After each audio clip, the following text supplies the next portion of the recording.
Sejam todos bem-vindos e vamos a um estudo bíblico, a um estudo nesse momento. Como deve ser o namoro cristão?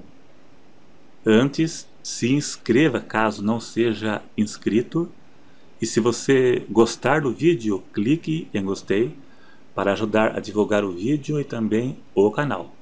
E assista até o final o vídeo, que o estudo aqui é interessante. A Bíblia nunca citou namoro, mas tem princípios bíblicos que podemos aplicar ao namoro nos dias atuais. A Bíblia é um livro de princípios e não de pode ou não pode, e nem de mandamentos específicos. E também nem tudo está escrito na Bíblia, como certas culturas ou costumes atuais, costumes locais. Então tudo o que se faz deve ver que princípios bíblicos se aplica ou então se fere algum princípio bíblico. O cristão não pode ficar trocando de namorado a todo momento como forma de passatempo ou então ficar como fazem por aí. O namoro cristão deve ter propósito. Em 1 Timóteo 2, verso 22, Paulo disse para Timóteo: foge também dos desejos da mocidade e segue a justiça. Paulo aconselhou Timóteo a fugir dos desejos da mocidade.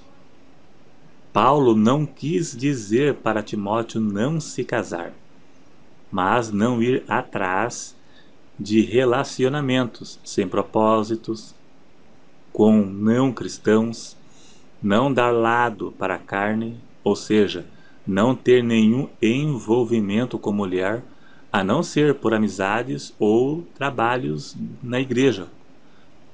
Não deve ser como passatempo, pois a pessoa estará brincando com a carne. 1 Tessalonicenses 5, verso 22, Paulo manda fugir da aparência do mal. Tudo que possa levar a pessoa ao pecado deverá fugir.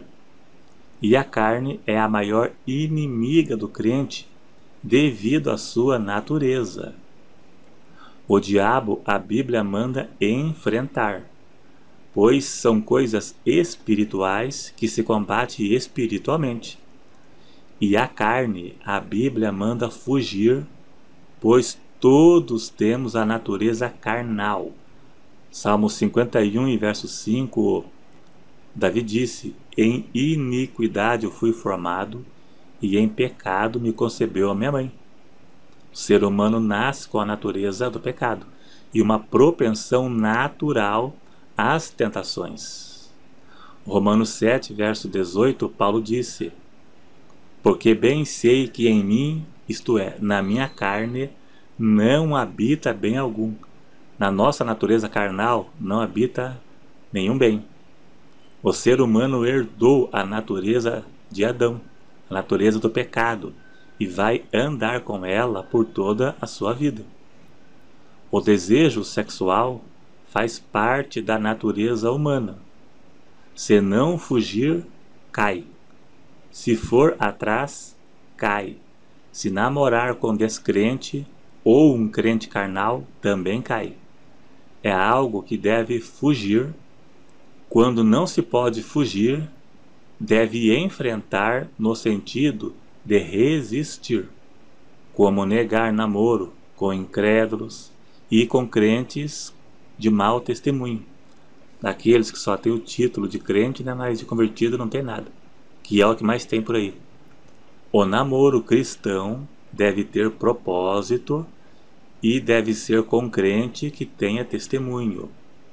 Vamos ler Amós capítulo 3 e verso 3. Andarão dois juntos se não estiverem de acordo? Não.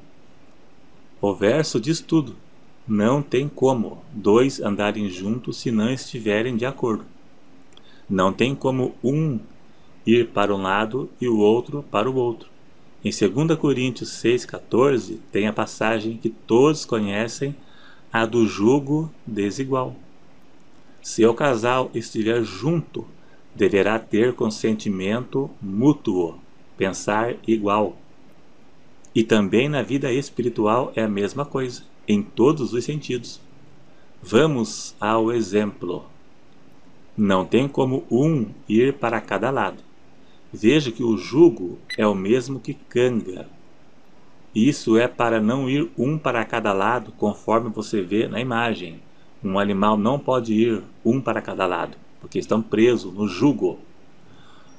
Por exemplo, o rapaz não é crente e vai querer ir para outro lado, ou seja, para cinema, ver filmes que mesmo não sendo pornográfico, mas tem cenas lascivas e pecaminosas, semelhantes a novelas e filmes que não são pornográficos, mas têm cenas imorais, cenas quentes e lascivas que são pecaminosas. Ele vai querer ver filmes semelhantes na Netflix, barzinhos e outros ambientes pecaminosos. Ele vai dizer que isso não tem nada a ver. E geralmente o lado crente é que vai se ceder, como muitos por aí já se cederam. Se você namorar um descrente e se ceder, que provavelmente vai mesmo, quando você achar que tais coisas não é pecado, é porque o Espírito Santo se afastou de você. Coisas pecaminosas que você tinha e sabia que era pecado. E hoje você acha que não é mais? Você se cedeu e se apostatou. E você não ama mais a Deus. E Deus não é mais prioridade na sua vida. O lado descrente nunca vai compreender as coisas de Deus. João 16, verso 8 diz que o Espírito Santo é quem convence a pessoa do pecado. Se ela não tiver o Espírito Santo, ela nunca vai discernir o certo do errado. A pessoa só obedece à palavra e a compreende se estiver cheia do Espírito Santo, senão, não. Já houve casos do descrente ficar evangélico, porque eu já vi também, para poder se casar, para poder namorar. Isso é coisa de religião. A pessoa se converte à religião, se converte ao sistema religioso, mas não ao evangelho na maioria dos casos. Para ser salvo, tem que ser regenerado e transformado pelo Espírito Santo, senão é apenas conversão a uma religião por um interesse. Ontem, eu fui no hospital levar meu pai. Eu conversei com um homem lá desconhecido, e ele me contou que ele era católico e ele namorou uma mulher crente, que já vinha de outro relacionamento como ele também, que eles já são pessoas de idade, já têm filhos criados. Ela é ainda da Assembleia de Deus. E ele então foi para a igreja Assembleia de Deus e se batizou para casar com ela. Veja bem, e agora se separaram. Há um mês atrás se separaram. E ele disse que ele é católico. Primeiro disse que era evangélico e depois disse que era católico. Se batizou na igreja para casar com ela. Ou seja, ele se batizou para se identificar com a religião e não com Cristo na sua morte. O verdadeiro significado do batismo é a identificação com Cristo na sua morte. É para alguém que se converteu. Primeiro se converte ao Evangelho, se arrepende de seus pecados e se batiza. Então ele se batizou para se identificar com a religião, para se infiltrar na religião. O batismo como forma de entrada da religião para se identificar com eles e se casar com ela. Veja bem o absurdo. Claro que a Assembleia de Deus não tem nada a ver com isso, né? Impedir de se batizar não pode. Então esse negócio aí de ficar crente para se casar, cuidado, tem que ter cuidado com isso. Porque não significa que a pessoa se converteu, apenas ficou crente. Existem casos de pessoas que se converteram genuinamente, mas não significa que será todo o caso. Às vezes é só uma maquiagem ali, um disfarce, mas depois que casar a coisa pode mudar de figura. Além de avaliar o caráter da pessoa que pretende namorar, deve-se, em primeiro lugar, avaliar sua conduta como cristão. Né? Como diz a Bíblia, pelos seus frutos os conhecereis. Também se aplica a isso aí. Avalie os seus frutos, a sua conduta, se ele tem uma boa conduta de cristão.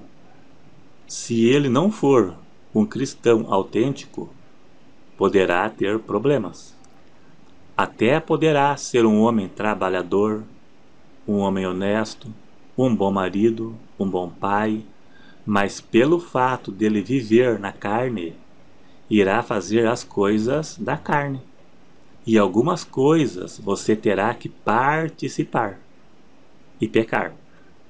Além das coisas que já citei no vídeo, como ir ou ver coisas pecaminosas, até mesmo na cama, durante a relação, ele poderá querer fazer coisas ilícitas por não ser um cristão genuíno.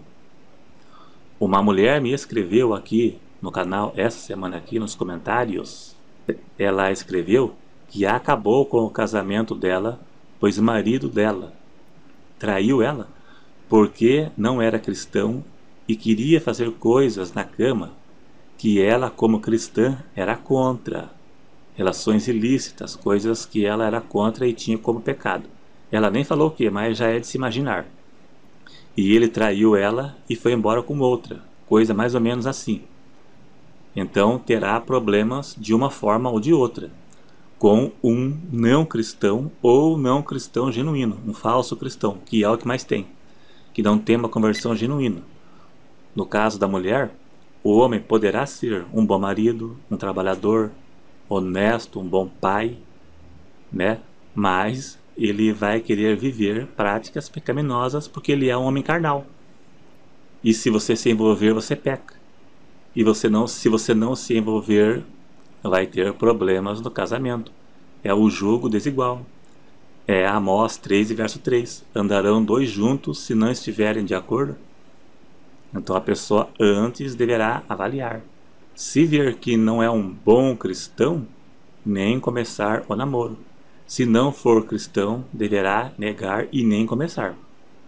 Então, se a pessoa não se cuidar, o sonho de um casamento vira pesadelo, né? A coisa não vai fluir não, vai ter problema, como muitos já tiveram e continuam tendo, né? Existem muitos, talvez até você que está assistindo pode ter problema por causa disso aí, se envolveu e se deu mal, né? Pode até postar aí no comentário para servir de exemplo para pessoas para não caírem, se você tem uma experiência própria ou conhece experiências de outros, pode até postar aí embaixo nos comentários. Então obrigado a todos mais uma vez. Se você gostou, clique em gostei, se inscreva se não for inscrito, clique no sininho para ativar as notificações e até o próximo.